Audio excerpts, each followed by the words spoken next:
मंदारने रचलाय चक्रव्यूह. प्राजक्ताच्या साथीने कावेरीला अडकवलंय. मंदारला वाटलं होतं की खेळ संपलाय, परंतु तसं न घडता सुलक्षणाने तिला घराबाहेर काढताच अक्षरशः वाघीण कावेरीने मंदारला फोडून काढलंय.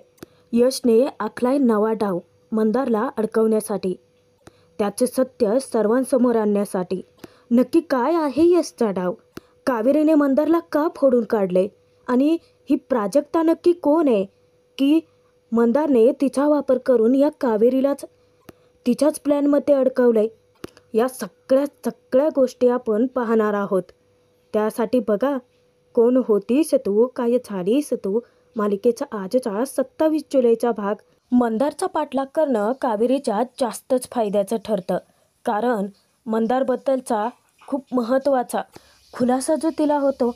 जेव्हा ती गाडीच्या पाठीमागे लपते तेव्हा एक मुलगी धावत येऊन मंदारच्या कानफाटात मारते आणि त्याला जाब विचारते की किती फ्रॉड माणूस आहेस रे मंदार, माझ्यासोबत अफेअर केलं आणि लग्न दुसऱ्या कोणाशी तरी करतोय. परंतु मी सुद्धा शांत बसणार नाही आहे. अख्ख्या जगाला ओरडून सांगेन की तू किती फ्रॉड माणूस आहे ते. मंदार तिचा हात झटकतो आणि उलट तिलाच धमकावतो की चल, या मंदारला काही फरक नाही पडत आणि अख्ख्या जगाला जरी ओरडून सांगितलंच ना तू, कोण विश्वास ठेवणार आहे तुझ्यावरती? मंदार आधीचाच फ्रॉड माणूस तर होताच, परंतु इतका नीच, इतका खालच्या थराला उतरतो ना की प्राजक्ताचं प्रेम जरी खरं असलं तरी ते चुकीच्या माणसावर केलेलं आहे. मंदार तिच्या तोंडावरती पैसे फेकतो आणि तिला सांगतो हे पैसे घ्यायचे आणि तोंड बंद ठेवायचं. जेव्हा तो तिला चोराचा ढकलतो तेव्हा ते डायरेक्ट दगडावरती तिचं डोकं आपटतं. मंदारला काडीचाही फरक पडत नाही, तिला इग्नोर करून निघून जातो. तसाच कावेरीचं लक्ष असतं. मंदार निघून गेल्यानंतर थोड्या वेळाने कावेरी तिच्यापाशी धावत येते आणि तिच्या डोक्याला जी जखम झालेली असते आपला रुमाल काढून पटकन ती तिला देते. कावेरी जेव्हा प्राजक्ताला म्हणते की मला माहिती आहे त्या मंदारने तुला सुद्धा फसवलं आहे ना, धक्क्याने प्राजक्ता विचारते की परंतु तुम्ही कोण आहात? तेव्हा कावेरी स्वतःची ओळख करून देते की हा मंदार जिच्याशी लग्न करतोय ना, तिची मी वहिनी आहे. प्राजक्ता सांगते की हो, तो मंदार एक नंबरचा फ्रॉड माणूस आहे. कावेरी तिला म्हणते की मला माहिती आहे तो मंदार किती लायकीचा माणूस आहे ते. त्याने आमच्या निशाची सुद्धा फसवणूक केली आहे. परंतु तू प्लीज तू घरी ये आणि आमच्या घरच्यांना सगळं खरं सांग. हे बघ, त्याने तुमच्या दोघींचीही फसवणूक केली आहे. प्लीज तू घरी ये आणि या मंदारबद्दल आमच्या घरच्या सगळ्यांना सांग. तेव्हा कावेरीने रिक्वेस्ट करताच प्राजक्ता होकार देते. कावेरीला चांगलंच पाठबळ मिळालेलं असतं. आधीच तिला मंदारचा खरा चेहरा सगळ्यांच्या समोर आणायचाच होता आणि त्यात तिला प्राजक्ताची सुद्धा साथ मिळणार असते. तोचपर्यंत इकडे कावेरीचा संशय खरा ठरत यशला मंदारच्या विरोधात महत्त्वाची माहिती कळते. यश येताच मोहितला विचारतो की जिजू काय झालं, एवढं अर्जंटली का बोलवलं तुम्ही मला? तेव्हा मोहित यश समोर खुलासा करतो की आपलं जे CCTV फुटेज आहे ते क्लिअर होऊन आले आणि यशच्या हाती लॅपटॉप सोपवतो. यशला सांगतो हे CCTV फुटेज नीट झूम करून बघ. ज्यावेळेस मोहितच्या सांगण्यावरून यश ते फुटेज चेक करतो तेव्हा त्याच्या पायाखालची जमीनच आदरते. त्याच्या तोंडून बाहेर पडतं की अरे, हा तर निशाचा होणारा नवरा आहे. तेव्हाच मोहित त्याला दुसरा खुलासा करवतो की हो, आणि याच मकरंदने स्वतःच्या वडिलांना अरेस्ट करवले आणि तरीसुद्धा स्वतःहून अरेस्ट करूनही रोज न चुकता तो त्यांना भेटायला येतोय. मोहितने पुराव्यानिशी 2 खुलासे केल्यानंतर यशला धक्काच बसतो आणि कावेरी जे काही म्हणत होती त्यामध्ये तथ्य असल्याचंही लक्षात येतं. त्याच्याही मनात संशयाची पाल चुकचुकते जेव्हा तो ऐकतो की मंदारचे वडीलही आहेत. यश मोहितला विचारतो की मकरंदच्या वडिलांचा फोटो वगैरे आहे का तुमच्याकडे? तेव्हाच मोहित हवालदारांना त्यांची फाईल आणायला सांगतात. ज्यावेळेस यश त्या फाईलमधला दिगंबरचा फोटो पाहतो पुन्हा त्याला जबरदस्त शॉक बसतो. इतका हवालदिल होतो कारण हा तोच आहे ज्याने कावेरीसोबत गावात गेल्यानंतर त्याच्यावरती हल्ला केला होता. तोचपर्यंत इकडे घरी मूर्खासारखा काकू निशाच्या लग्नाची स्वप्न रंगवते. निशाला ती म्हणते की निशा, आता तू उद्या तुला तर हळद लागणार, नंतर मग तू आम्हाला सोडूनही जाणार. ती खूप इमोशनल होते. तेव्हा सुलक्षणाही म्हणतात की हो निशा, आमची अवस्था अशी झाली आहे ना बाळा, की एकीकडे आम्हाला आनंदही होतोय आणि दुसरीकडे आम्हाला वाईटही वाटतंय. निशा, तुझ्या जाण्याचं दुःख जरी वाटत असलं ना तरीसुद्धा मकरंदरावांसारखा जोडीदार मिळतोय तुला. किती चांगले आहेत ते, अगदी सुखात ठेवतील तुला. इतक्यातच कावेरी येते आणि कावेरी मोठा बॉम्ब फोडते. ज्या मंदारचं तुम्ही सगळेजण इतके कौतुक करताय ना, तो मंदार अजिबात चांगला नाही आहे. त्याच्या इतका नीच, हलकट आणि खोटारडा कोण माणूस नसेल या जगात. कावेरीचं बोलणं ऐकून आता घरच्यांच्या डोक्यातच तिळीक जाते. विद्यालासुद्धा कळत नाही की अचानक कावेरीला काय झालं असावं. निशा येऊन कावेरीलाच उलटा सवाल करते की 1 मिनिट वहिनी, मला कळतच नाही आहे की तुला नक्की त्यांच्याशी काय प्रॉब्लेम आहे. का तुला आमचं लग्न होऊ द्यायचं नाही आहे का? तेव्हा काकूही तावातावात येऊन उलटं कावेरीलाच खडसावते की हे आगाऊ मुली, बंद कर तुझी ही नाटकं. डोकं ठिकाणावर तर आहे का तुझं? काय बोलतेस, कळतंय का तुला? कावेरीही समजावण्याचा प्रयत्न करते. काकू तो चांगला माणूस नाही आहे आणि हे फक्त बोलून दाखवत नाही आहे, तर तसा पुरावाच घेऊन आली आहे मी. तेव्हा सुलक्षणा विचारतात की कसला पुरावा? जेव्हा कावेरी प्राजक्ताला हाक मारते तेव्हा मात्र काकूचे धाबेदन आणतात. प्राजक्ता सगळ्यांच्या समोर येता क्षणी सर्वांनाच मोठा धक्का बसतो. त्याच्यापेक्षाही जास्त धक्क्यात असतो तो यश, जेव्हा तो दिगंबरचा फोटो पाहतो आणि मोहितला तो उलगडा करतो की अरे हा तर तोच माणूस आहे जिजू, ज्याने उदयदादाच्या घरी माझ्यावरती हल्ला केला होता. तेव्हाच त्या दोघांच्या लक्षात येतं की नक्कीच काहीतरी गडबड आहे. मोहित ठरवतो की यश, तो अजिबात काळजी करू नको. आधी त्या मंदारला उचलतो आणि त्यानंतर या बाप लेकाला विचारतोच की यांचं नक्की काय चालू आहे, यांचा काय प्लॅन आहे. तेव्हा यश सांगतो की जिजू, जे कराल ते सांभाळून करा. शेवटी निशाच्या आयुष्याचा प्रश्न आहे. आणि आत्ता कुठे कावेरीच्या बोलण्यात, तिचा संशय घेण्यात यशला काहीतरी तथ्य वाटतं की का ती एवढ्या तळमळीने सांगत होती, समजावण्याचा प्रयत्न करत होती. इकडे कावेरीने प्राजक्ताला घरच्या सगळ्यांच्या समोर घेऊन आल्यानंतर सुलक्षणा विचारतात की कोण आहेस तू? तेव्हा प्राजक्ता ओळख करते की मी प्राजक्ता देसाई, मकरंद आणि माझं अफेअर होतं. बातम्या ऐकूनच जणू सगळ्यांच्या काळजात धस्स होतं. तो 1 नंबरचा नीच नालायक माणूस आहे. त्याने माझी फसवणूक केली, माझ्यासोबत अफेअर केलं आणि आता निशाशी लग्न करतोय, तेही फक्त पैशांसाठी. प्राजक्ता निशाजवळ येऊन विचारते की तूच निशा आहे का? हे बघ, माझं ऐक प्लीज, त्या मंदारशी अजिबात लग्न करू नकोस. त्याने आपल्या दोघींनाही फसवलंय. इतकी मोठी धक्कादायक बातमी ऐकून तर निशाच्या जीवात जीव राहत नाही. अचानकच तिला चक्कर येते. ती खालती कोसळणार. घरातले सगळेजण तिला सावरतात, तिला चेअरवरती बसवतात. सगळ्याचा जीव नुसता घाबराघुबरा होतो. विद्या पटकन पाणी घेऊन येते. यमुना तिच्या तोंडावर पाणी शिंपडते, तिला थोडंसं शुद्धीत आणते. सगळ्यांच्या जीवाला नुसता घोर लागून राहतो. आणि सुलक्षाने येऊन विचारतात की परंतु कशावरून आम्ही विश्वास ठेवायचा की तू खरंच बोलतेस ते? तेव्हा प्राजक्ता उत्तर देते की काकू, अहो कोणती मुलगी असेल हो जी स्वतःची बदनामी स्वतःच्या तोंडूनच करेल. प्राजक्ता तसे सोबत पुरावेसुद्धा घेऊन आलेले असते. घरच्यांना ते विचारते की अच्छा, म्हणजे तुमचा माझ्या बोलण्यावरती विश्वास बसत नाही आहे का? आणि त्यानंतर मोबाईलमध्ये जेवढे काही पुरावे आहेत, मंदारसोबतचे काढलेले तिचे फोटोज, ते सगळे फोटोज ती घरच्यांना दाखवते.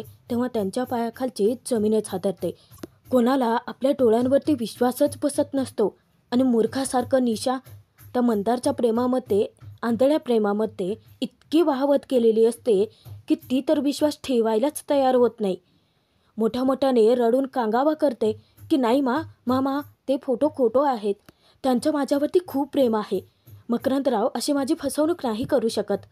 तेव्हा प्राजक्ता येते, तिला समजावते सुद्धा की निशा, अगं मी तुझ्याशी का खोटं बोलेन? आपण दोघे आता एकाच ठिकाणी उभे आहोत. फक्त तुझं आयुष्य उद्ध्वस्त होऊ नये म्हणून हे सत्य सांगायला मी इथे आले आहे. आता तुझ्यात जर माझ्यावरती विश्वास नसेल तर, आणि ओक्साबोक्शी रडत ती तेथून निघून जाते. कावेरी प्राजक्ताच्या पाठीमागे तेव्हा धावत जाते तेव्हा काकू तर धीरच खचते, इतकी कोलमडून पडते. मोठ्याने रडत ती विचारते की देवा, का आमच्यावरती एका पाठोपाठ एक आघात करतोयस? का सतत आमच्याशीच तू असा वागतोयस? माझ्या आणि माझ्या मुलीच्या नशिबात तू सुख लिहिलेलंच नाही आहे का? तेव्हा सुलक्षणा समजावतात की पौर्णिमा, अगं तूच जर अशी खचून गेलीस तर निशाने कोणाकडे बघायचं? आणि हे बघ, आपण या सगळ्या प्रकरणाची शहानिशा करणारच आहोत. जर का मकरंदराव खरेच खोटे असतील तर आपण असं समजूयात ना की आपण इतक्या मोठ्या आलेल्या वादळातून वाचलो आहोत. आणि जर का मकरंदरावांच्या बाबतीत तसं काही नसेलच तर आपण धूमधडाक्यात लग्न लावूनच देऊयात ना. प्रत्येक वेळेस चांगला विचार कर पौर्णिमा, विद्याचा सुद्धा जीव कासावीस होतो. पौर्णिमा काकूंना ती सांगते की आई अहो प्लीज रडू नका ना हो, सगळं चांगलंच होणार आहे. परत यमुनाचा पहिला पाडा 55चा. घरच्यांना ती सांगते की काकू अगं प्लीज आपण या प्रकरणाची शहानिशा करायलाच हवे. मुळात ना, म्हणजे तुम्हीच विचार करा ना की ती मुलगी कशावरून खोटं बोलत नसेल. आणि त्या कावेरीवरती ना माझा अजिबात विश्वास नाही आहे. खरं तर ती कावेरीच त्या मुलीला आपल्या घरी घेऊन आली आहे. त्यामुळे आपण आधी विचार करूयात ना, नक्की काय खरं काय खोटं शोधून काढूयात. तेव्हा निशासुद्धा रडते. इतक्यात सुलक्षणांचं लक्ष प्राजक्ताच्या राहिलेल्या पर्सकडे जातं. सुलक्षणा ती पर्स त्या मुलीला नेऊन द्यायचं ठरवतात. परंतु मित्रांनो, इथेच खूप मोठा ट्विस्ट आलाय. कारण हे जाळं स्वतः मंदारने विणलंय, तेही कावेरीसाठी. आणि कावेरी अलगद त्याच्यामध्ये अडकले. बघूयात ते कसं. कारण जेव्हा सुलक्षणा बाहेर जातात तेव्हाच कावेरी प्राजक्ताचे आभार मानते की बरं झालं, म्हणजे तू स्वतः येऊन घरच्या सगळ्यांना सत्य सांगितलं. तुझे ना खूप खूप मनापासून आभार. जेव्हा सुलक्षणा आल्याचं कळतं तेव्हाच प्राजक्ता नाटकाला सुरुवात करते. म्हणजे तुम्ही सांगितल्यानुसार आपलं काम फत्ते झालं आहे ना. म्हणजे तुम्ही मला पैसे दिले होते की निशा तिचं लग्न तर तुम्हाला होऊ द्यायचं नव्हतं. मंदार एक नंबरचा फ्रॉड आहे, तेही तुम्हाला दाखवून द्यायचं होतं ना. आणि ते जे फोटोज होते ना मंदारसोबतचे, तेही मी AI च्या मदतीने बनवले होते. म्हणजे तुमचं काम फत्ते झालं ना. मी बरोबर ॲक्टिंग केली ना, नाटक आपलं छान पार पडलं. तेव्हा धक्क्याने कावेरी विचारते की अगं काय बोलतेस तू? प्राजक्ता म्हणते की अहो काय झालं, तुम्हाला तर निशाचं लग्न होऊच द्यायचं नव्हतं ना. आत्ता मात्र कावेरीचे काही खैर नाही. कारण सुलक्षणा जेव्हा विचारतात की काय चाललं इथे, तेव्हा मात्र सुलक्षणानं तिथे पाहून कावेरीच्या चेहऱ्याचा रंगच उडतो. कावेरीने या सगळ्याची शहानिशा करण्याऐवजी प्राजक्ताला डायरेक्ट घरी घेऊन येणं, ते प्रकरणच तिच्या अंगलट येतं. रागाच्या भरात सुलक्षणा येऊन कावेरीचं काहीच म्हणणं ऐकून न घेता डायरेक्ट तिच्या थोबाडीतच मारतात. कावेरीला धक्का बसतो. सुलक्षणांच्या मनातून कावेरीला मंदारने उतरवलेलं असतं. हा एक ट्रॅप होता आणि त्या ट्रॅपमध्ये कावेरी अचूक अडकली. आत्ता कुठे तिच्या डोक्यात ट्यूब पेटते. सुलक्षणा रागाच्या भरात कावेरीचा हात पकडून खेचतच तिला घरात घेऊन जातात. आणि प्राजक्ता जी आत्तापर्यंत नाटक करत होती ती खुश होऊन जाते. त्यानंतर मंदारला फोन करून आनंदाची बातमी देते की काम झालंय तुमचं. तेव्हा मंदार सांगतो की ठीक आहे, तुला तुझ्या कामाचे पैसे मिळतीलच. फोन ठेवून दिल्यानंतर तो तितकाच आनंद साजरा करतो की कावेरी सावंत, आज हरलीस तू. या मंदारने तुला हरवले.